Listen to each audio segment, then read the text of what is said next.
Hello everyone. आज की Hindi to English translation video में आपका बहुत बहुत स्वागत है। आज मैं एक बार फिर से आपके सामने एक नई स्टोरी लेकर आई हूं जिसे हम इंग्लिश में ट्रांसलेट करना सीखेंगे। तो चलिए इस स्टोरी को ट्रांसलेट करना शुरू करते हैं। एक दिन पिता ने अपने मूर्ख बेटे को कहा कि जाओ और पेड़ से कुछ डालियां काट कर लाओ। एक दिन, वन डे, पिता ने कहा, द फादर टोल्ड। पिता ने किससे कहा? अपने मूर्ख बेटे से। हिज फुलिश, फुलिश मीन्स मूर्ख, सन, सन मीन्स बेटा। एक दिन पिता ने अपने मूर्ख बेटे से कहा, क्या कहा? कि जाओ और काटो। टू गो, गो मीन्स जाना, एंड कट, कट मीन्स काटना, और काटो, क्या काटो? कुछ डालियां, सम ब्रांचेस। कहां से काटो? पेड़ से। फ्रॉम द ट्री, और उन्हें लेकर आओ। And bring them, bring means लाना, देम मीन्स उन्हें, मतलब पेड़ की डालियों को। One day the father told his foolish son to go and cut some branches from the tree and bring them. बेटा राजी हो गया। आ ए ई का सेंस है, पास्ट इंडेफिनिट है। बेटा, द सन, इस सेंटेंस में वर्ब है राजी हो गया। राजी हो गया, सहमत हो जाने की इंग्लिश होती है एग्री। सेकेंड फॉर्म लगाएंगे एग्रीड।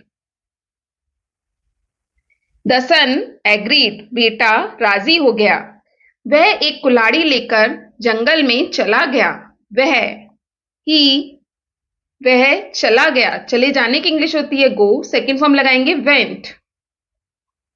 वह कहां चला गया? जंगल में, इनटू द फॉरेस्ट। किसके साथ चला गया? कुल्हाड़ी के साथ, या कुल्हाड़ी लेकर।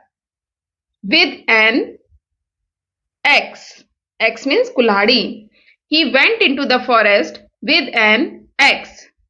वह जल्दी से पेड़ पर चढ़ गया। वह जल्दी से, ही, जल्दी से की इंग्लिश होती है क्विकली। ही क्विकली चढ़ गया, चढ़ जाने की इंग्लिश होती है क्लाइम। सेकेंड फॉर्म लगाएंगे क्लाइम्ड। कहां चढ़ गया? पेड़ पर। ही क्विकली क्लाइम्ड द ट्री। वह एक डाल पर बैठ गया और उसने उसी डाल को काटना शुरू कर दिया। मतलब वह जिस डाल पर बैठा था उसने उसी डाल को काटना शुरू कर दिया। वह बैठ गया। ही, बैठने की इंग्लिश होती है सिट। सेकेंड फॉर्म लगाएंगे सेट। वह बैठ गया, किस पर बैठ गया? डाल पर। On the branch, branch means शाखा या डाल।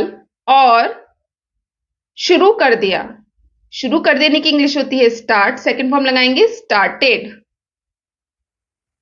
क्या शुरू कर दिया? काटना, स्टार्टेड कटिंग। किसको काटना शुरू कर दिया? उसी डाल को।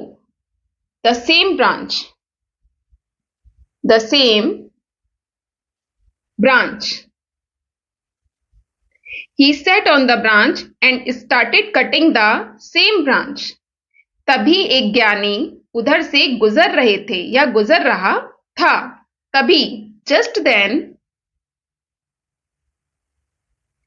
एक ज्ञानी, ज्ञानी मतलब बुद्धिमान पर्सन या बुद्धिमान आदमी। Just then a wise man, एक बुद्धिमान आदमी उधर से गुजर रहा था। Was passing by, passing by means गुजरना। Just then a wise man was passing by. उसने उससे कहा, तुम क्या कर रहे हो? तुम उसी डाल को काट रहे हो जिस पर तुम बैठे हो। ये पूरा सेंटेंस प्रेजेंट कंटिन्यूअस में है। उसने उससे कहा, किसने किससे कहा? ज्ञानी ने उस मूर्ख लड़के से कहा। He said to him, he said to him। तुम क्या कर रहे हो? What are you doing? What are you doing? तुम क्या कर रहे हो? तुम उसी डाल को काट रहे हो जिस पर तुम बैठे हो। You are cutting. You are cutting. तुम काट रहे हो। किसे काट रहे हो? उसी डाल को। The same branch.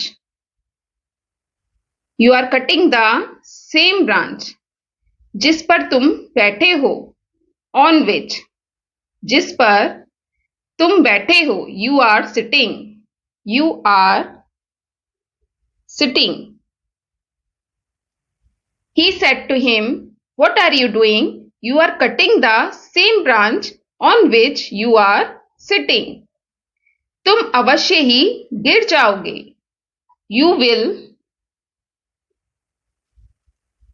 surely. Surely means निश्चित ही या अवश्य ही। तुम निश्चित ही गिर जाओगे। You will surely fall. Fall means गिर जाना। तो ज्ञानी व्यक्ति ने मूर्ख लड़के से क्या कहा?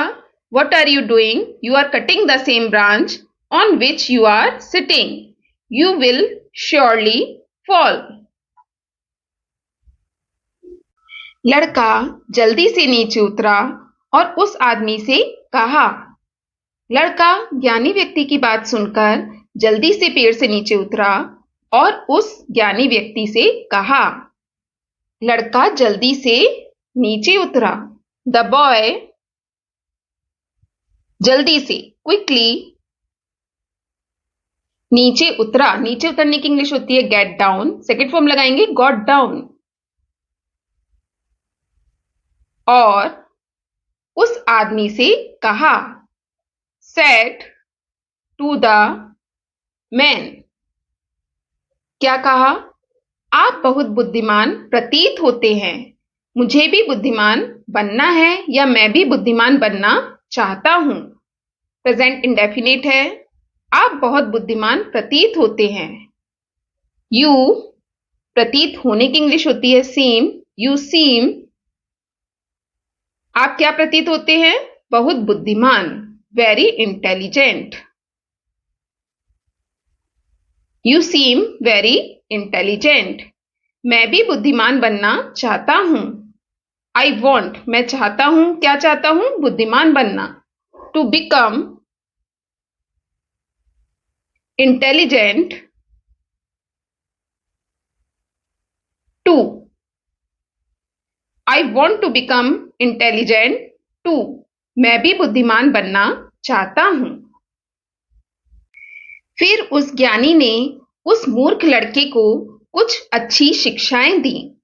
लड़के की बात सुनकर कि वो भी बुद्धिमान बनना चाहता है तो उस ज्ञानी व्यक्ति ने उस मूर्ख लड़के को कुछ अच्छी शिक्षाएं दी।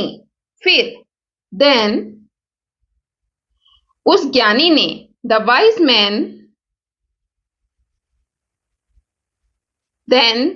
मैन उस ज्ञानी व्यक्ति ने दी। देने की इंग्लिश होती है गिव। सेकेंड फॉर्म लगाएंगे गिव। क्या दी? कुछ अच्छी शिक्षाएं। Some good lessons. Some good lessons. किसे दी? उस मूर्ख लड़के को। To the foolish boy. Then the wise man gave some good lessons to the foolish boy.